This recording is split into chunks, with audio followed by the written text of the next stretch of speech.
When you look at China's economy right now, well, it's a huge paradox. On the one hand, you have this unstoppable global trade machine, exporting more stuff than ever.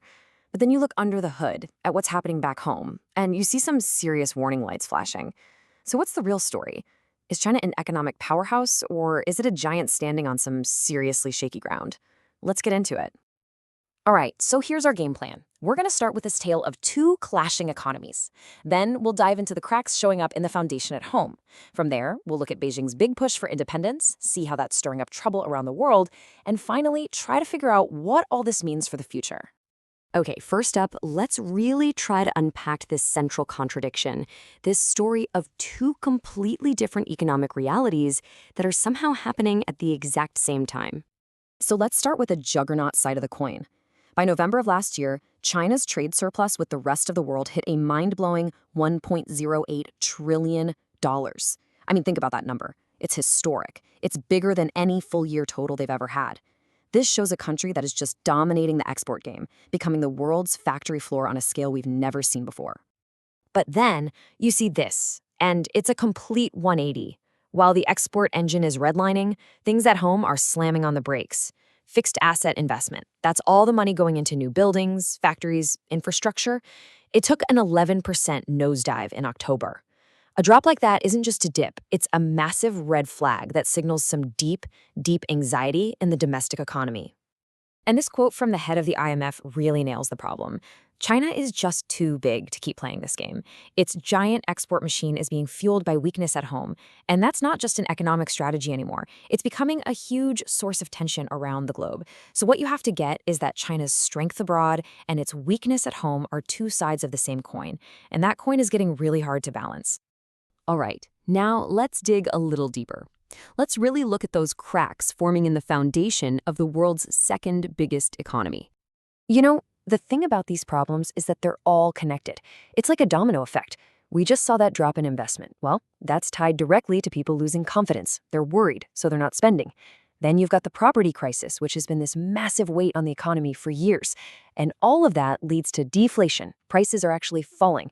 Now, you might think, hey, cheap stuff, great. But for an economy, it's a terrible, terrible sign. And if you want a perfect, real-world example of what weak demand looks like, here it is. Check out the car sales from November. Yeah, electric and new energy cars are up a little bit, but look at traditional gasoline cars. Sales absolutely cratered, down 22%. The whole market's down 8%.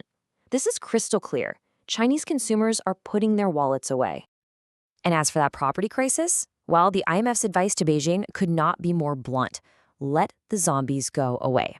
They're basically saying China needs to stop propping up these failed zombie developers and just let them go bankrupt already. I mean, wow, that tells you just how bad the situation is. So you've got all these problems piling up at home, and you've got growing pressure from the rest of the world. What's Beijing's answer? It's a huge all-in bet on technological independence, a pivot to self-reliance. The official name for this whole strategy is Xinchuang. It sounds complicated, but the idea is actually pretty simple. It's a mission, led by the state, to rip out and replace foreign tech. We're talking everything from Intel chips in Microsoft Windows to super important AI chips from companies like NVIDIA, and replace them with China's own homegrown stuff. And they're not just winging it. There is a very clear playbook they're running. First, you make official shopping lists that force government agencies to buy Chinese. Second, you pour insane amounts of money into your own local chip industry. And third, you basically tell all your state-owned companies to get on board and deal with the short-term pain of switching. And when I say insane amounts of money, I am not kidding. On top of a $50 billion fund they already have, Beijing is thinking about adding another incentive package worth as much as $70 billion. They are throwing everything they have at this to win their independence in semiconductors. But here's the catch. It's one thing for the government to give an order, and a whole other thing to make it work on the ground. This executive at a state-owned company basically said, yeah, we bought the Chinese AI chips like we were told, but they're just sitting on a shelf collecting dust. Why? Because their whole system was built to run on NVIDIA stuff. You can't just flip a switch.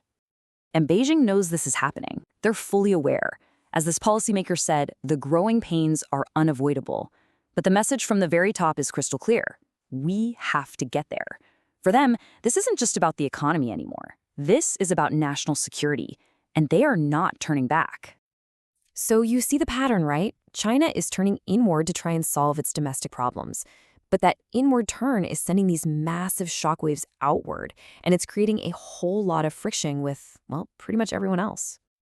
What's so interesting here is that while China's surplus with the US has actually gone down a bit, it has absolutely exploded with the rest of the world.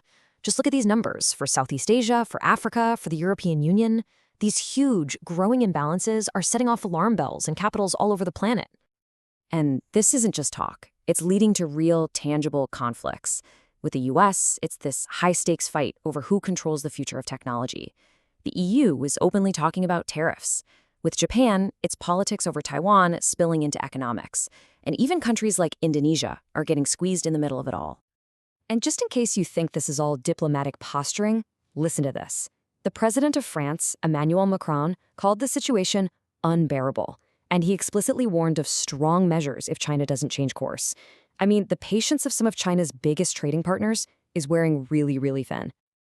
So, all of this leads us to a future that is, well, deeply uncertain.